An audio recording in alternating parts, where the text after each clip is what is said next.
अस्सलाम वालेकुम, मैं हूं आपका मेज़बान अज़हर खान न्याज़ी और आप देख रहे हैं इलेक्शन पॉलिटिकल।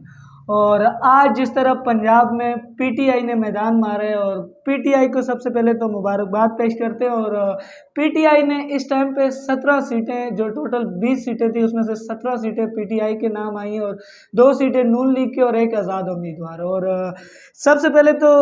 ये हमारा सवाल है कि क्या अब नून लीग की हुकूमत रहेगी या नहीं, क्योंकि सबसे बड़ा सवालिया निशान था। जिस तरह मरियम नवाज़ की जानिब से ये कहा जा रहा था कि पंजाब की तरफ से नून लीग बिल्कुल क्लीन स्वीप करेगी और पीटीआई का नामो निशान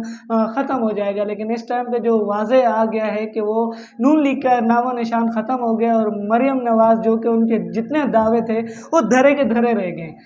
अब जो आगे इलेक्शन होने वाले हैं, जिस तरह कराची में और सिंध में इलेक्शन आ रहे हैं और पीपी और नून लीग के काफ़ी जगह पे देखे जाएं तो बल्दियाती इलेक्शन में उनकी मुश्तरका पार्टियों ने एक साथ कैंपेन चला रहे हैं और दोनों पार्टियां और बल्कि 2 से 4 पार्टियां मिलकर पीटीआई के खिलाफ काफ़ी कैंपेन चला रही हैं। तो अब जिस तरह 17 तारीख के आज के जितने भी इलेक्शन थे उसमें देखा जाए कि नून लीग को क्लीन स्वीप कर दिया गया और नून लीग का पंजाब से, अगर ये मैं ना कहूँ, ये मैं अगर गलत हूँ तो नामो निशान ख़त्म कर दिया है पीटीआई ने। लेकिन अब सवालिया निशान ये है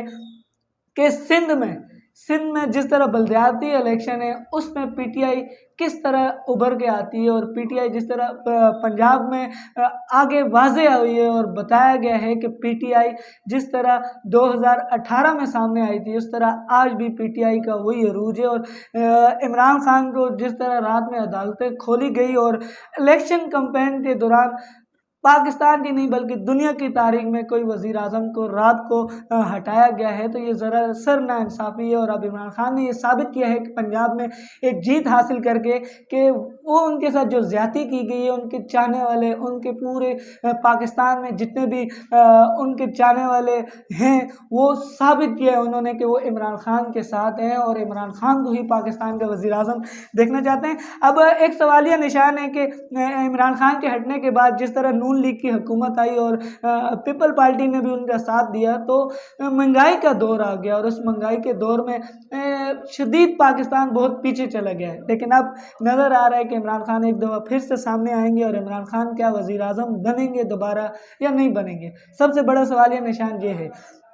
और फिर उसके बाद जो अगर बात की जाए तो वो आवाम से ये पूछना है कि अगर इमरान खान वज़ीर आज़म बनते हैं तो क्या पाकिस्तान दोबारा से तरक्की के रास्ते पे जाएगा, तरक्की के रास्ते पे कैंपेन होगा या नहीं होगा, क्योंकि पाकिस्तान में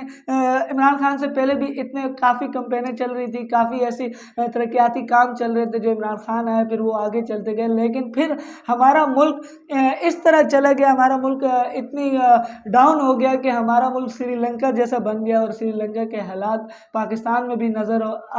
आते रहे और लग रहा था कि क्या पाकिस्तान भी श्रीलंका जैसा हो जाएगा। लेकिन अब ये सवालिया निशान है कि पीटीआई क्या पूरे पाकिस्तान में दोबारा आएगी या नहीं आएगी, क्या पीटीआई अब दोबारा से पाकिस्तान पे राज करेगी, क्या इमरान खान दोबारा से वज़ीर आज़म बनेंगे, क्या शहबाज शरीफ और नून लीग की हुकूमत ख़त्म हो जाएगी, क्या नून लीग इस टाइम पे पूरे पाकिस्तान में नून लीग का सफाया हो गया है, क्या ये कहना मुश्किल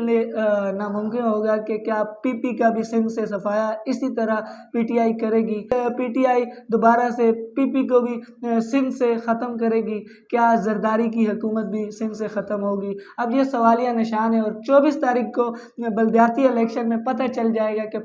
कराची का और सिंध का मेयर कौन होगा और सिंध पे कौन दोबारा राज करेगा, क्या पीटीआई राज करेगी, क्या नून लीग करेगी या पीपल पार्टी करेगी। हमारे एके न्यूज़ को सब्सक्राइब करना न भूलें, दुआ में याद रखें और इंशाल्लाह इसी तरह की वीडियोस और हमारे इलेक्ट्रिकल शो कल से आल पार्टी के चेयरमैन वाइस चेयरमैनों के साथ आपको इस स्टूडियो में उनके बयानात आपको सुनाएंगे, उनके ख्यालात का इज़हार आपके सामने करेंगे और उनसे पूछेंगे कि क्या उनकी किसी भी पार्टी से ताल्लुक़ है और क्यों वो आ रहे हैं इस बल्दियाती इलेक्शन में और उनकी क्या राय है, वो क्या आवाम की खिदमत करना चाहते हैं और कैसी खिदमत करना चाहते हैं। तो हमारे एके न्यूज़ को सब्सक्राइब करना न भूलें, दुआ में याद रखें। पाकिस्तान जिंदाबाद। अल्लाह।